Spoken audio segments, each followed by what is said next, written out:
Bonjour à tous, alors aujourd'hui on va faire une vidéo de réparation et ensuite de reverse engineering sur ma fabrique à histoire de Looney.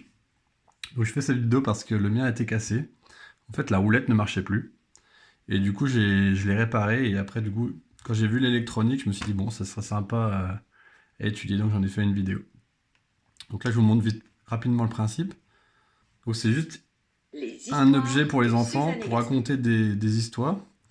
Donc là, avec la molette, on peut choisir les histoires. En l'occurrence, j'en ai qu'une pour l'instant. Qui Donc sera le héros de ton histoire? Gaston.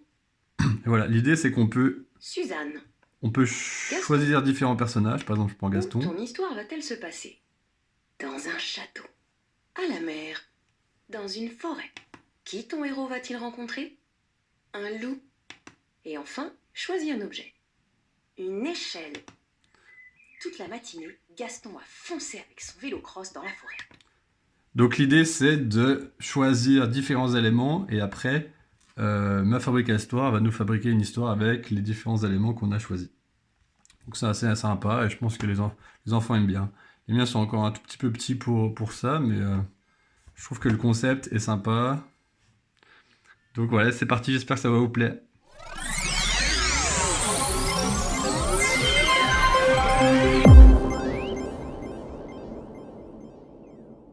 Qui sera le Je vais héros vous de montrer la ton molette, en tout cas, histoire? elle marche pas bien. Gaston. Ouais, ça marche pas terrible. Donc on va essayer de réparer ça. Alors déjà, on va le démonter. Donc derrière, il y a 4 vis. Ça, on dirait que c'est du T4. Donc on va essayer de les démonter déjà.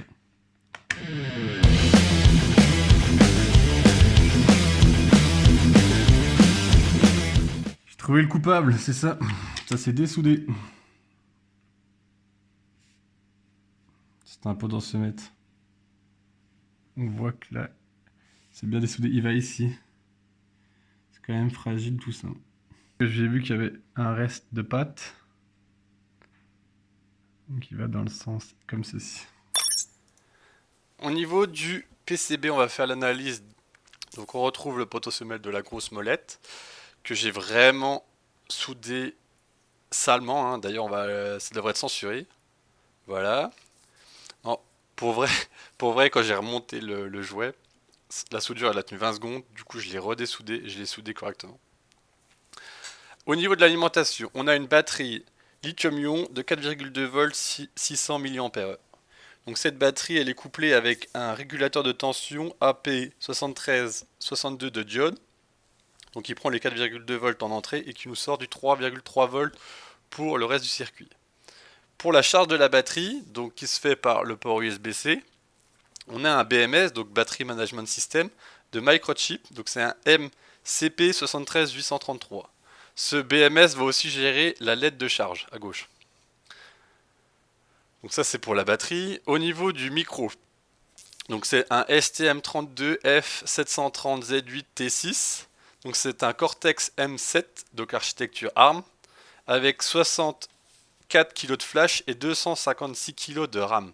Sachant que ce genre de micros, ils sont énormément utilisés avec une mémoire externe. Donc dans notre cas, c'est une Adesto 25SF041 de 8 mégabits, donc 512 mégaoctets, donc qui est interfacé avec le micro à l'aide d'un QSPI, donc un quad SPI, donc 6 fils au lieu de 4. Donc le programme sera, j'imagine, dans la flash externe. Pour le stockage des histoires audio, on a une carte SD de 16 Go, donc qui communique avec le micro principal en SPI. On retrouve en haut à gauche donc le tag NFC qui est contrôlé par le ST25DV04 de ST aussi. Donc le chip là qui communique avec le micro principal en I2C. Au niveau de l'audio, on retrouve un amplificateur audio, donc c'est un PB019 de diode qui va jusqu'à 3 watts. Donc j'imagine que le signal audio est fait directement par le STM32 à l'aide d'un DAC, donc Digital Analog Converter. Pour les boutons, on retrouve nos 3 boutons donc de Play, Pause et Home, sachant qu'on peut voir sur le PCB il y a l'empreinte d'un quatrième. Je l'ai testé, c'est pour faire un reset. Donc j'imagine que ça a été utilisé pour le développement. À droite, il y a la molette donc pour démarrer l'appareil et le volume. Ici, on retrouve la nappe LCD. Voilà. Au niveau des connecteurs, on peut voir, il y a plusieurs connecteurs sur le circuit. Donc j'ai essayé de les identifier et ils nous ont fait un peu une fleur, hein. C'est-à-dire que de l'autre côté du PCB, ils nous ont mis toutes les descriptions des connecteurs. Donc on retrouve un connecteur de JTAG pour la programmation, ainsi qu'un connecteur SWD, également pour la programmation du micro STM.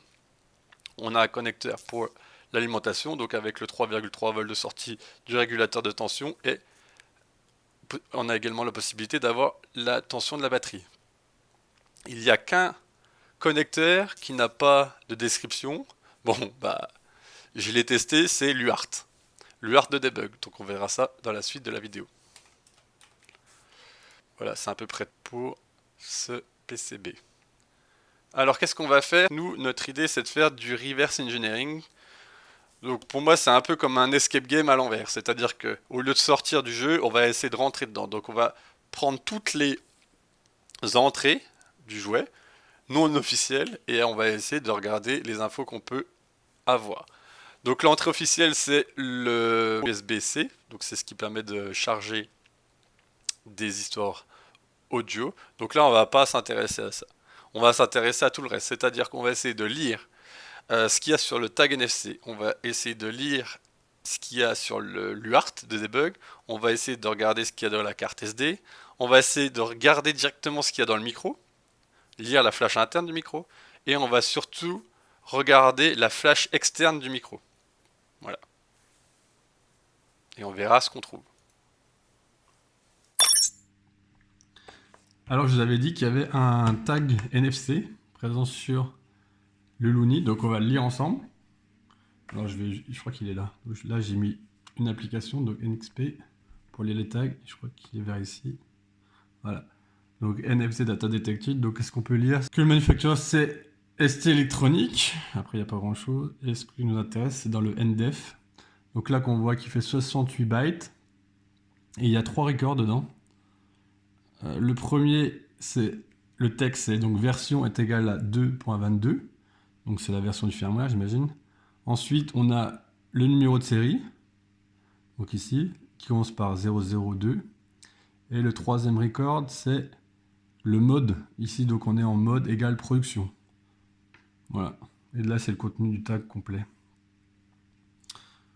Donc c'est un petit truc, je sais pas à quoi ça sert, j'imagine que c'est pour...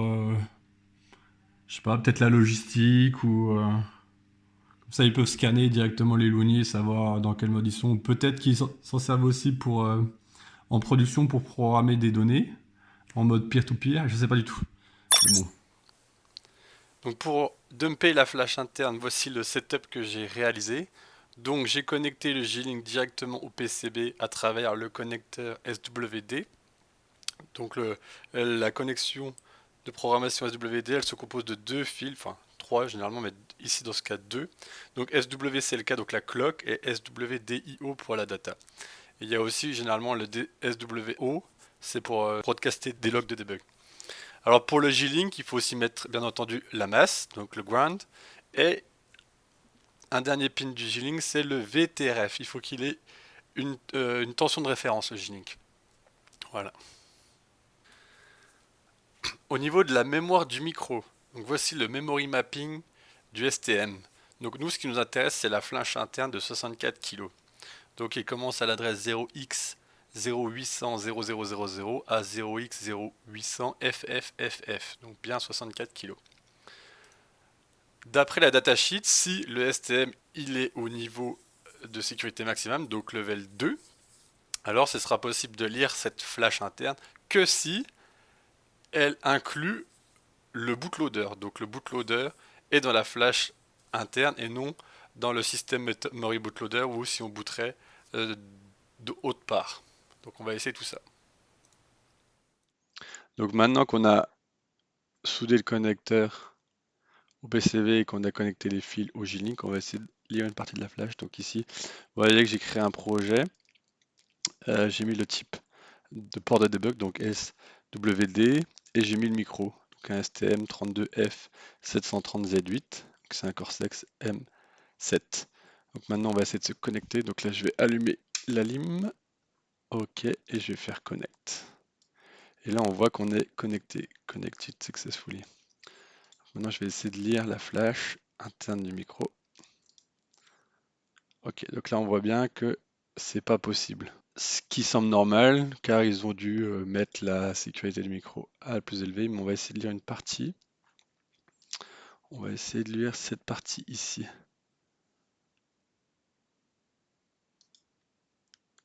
Ok, donc là on voit qu'on a réussi. Donc là la lecture de la flash. Donc tout ça c'est du code. Et là on peut voir, il y a des informations. On voit des messages de debug pour tout ce qui est firmware, bootloader je pense. Ou des informations de debug genre hardware, initialization error, firmware corrupted. À mon avis, là on peut voir il y a un QSPI, donc avec la flash Adesto. Donc ça c'est quand même intéressant, il y a 2-3 informations de debug et après il n'y a plus rien. Alors au niveau de l'ASD, bon, il n'y a pas grand chose, il y avait juste un fichier de configuration et tout le reste était caché, donc là j'ai montré les fichiers cachés. Bon, je pense que c'est plus pour des informaticiens purs, des sauveteux. On peut peut-être déduire que apparemment de la taille du fichier, ça ce serait les histoires audio. Et peut-être que les petits ici, c'est peut-être les images, j'imagine, mais bon, ils ont fait un bon boulot pour cacher tout ça, vous voyez, c'est n'importe quoi, c'est non. Il faudra peut-être essayer de rajouter des histoires, regarder les différences, changer les extensions, des choses comme ça. Mais ce sera pas le but de ma vidéo, donc je voulais juste vous montrer l'intérieur de l'ASD. Ça n'a pas trop d'intérêt pour le niveau de l'embarqué, je trouve. Voilà. Alors maintenant on arrive à un sujet un peu plus compliqué, c'est le dump de la flash externe. Donc comment j'ai fait ça? Premièrement, il vous faut isoler l'alimentation de la flash externe avec le micro.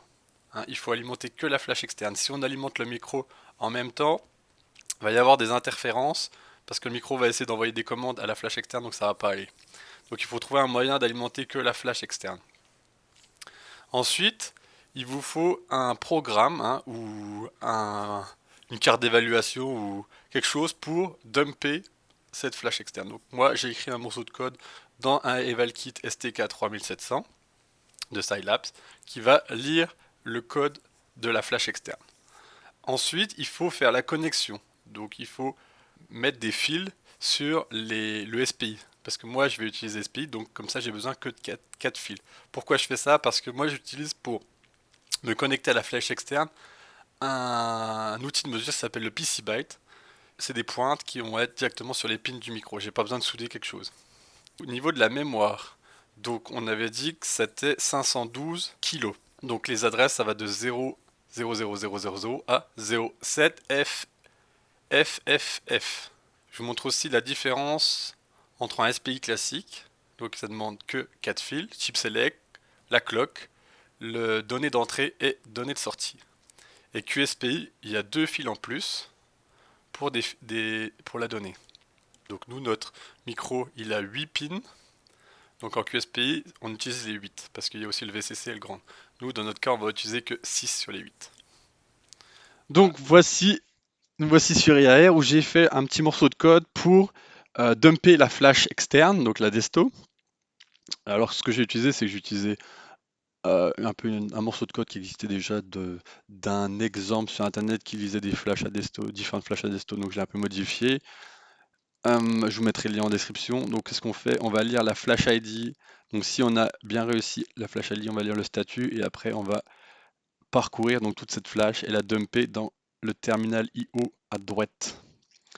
Je vais juste mettre un petit breakpoint ici. Ok.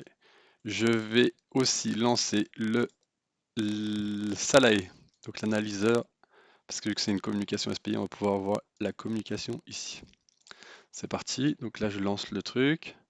Ok, donc là, il dit flash AT25SF041. Tout va bien. C'est parti. Ok, donc là, on peut voir le dump de la flash. Donc à gauche, vous avez l'adresse et à chaque fois les 16 bytes ou les 16 octets correspondant à droite. Niveau de la communication SPI, voilà, on peut voir toutes les communications SPI et donc on a aussi également toutes les données dans le terminal ici. Ok, si je reviens dans mon programme. Donc là, on va dumper la flash entière. Donc la flash, c'est ici, donc ça c'est la datasheet. On voit qu'elle se termine à 0,7 FF. Donc c'est 512 kilos de flash. Ok, donc dans l'IAR, ce que j'ai fait, c'est que j'ai aussi activé le log file pour pouvoir récupérer donc les données qu'on a écrites dans le terminal IO.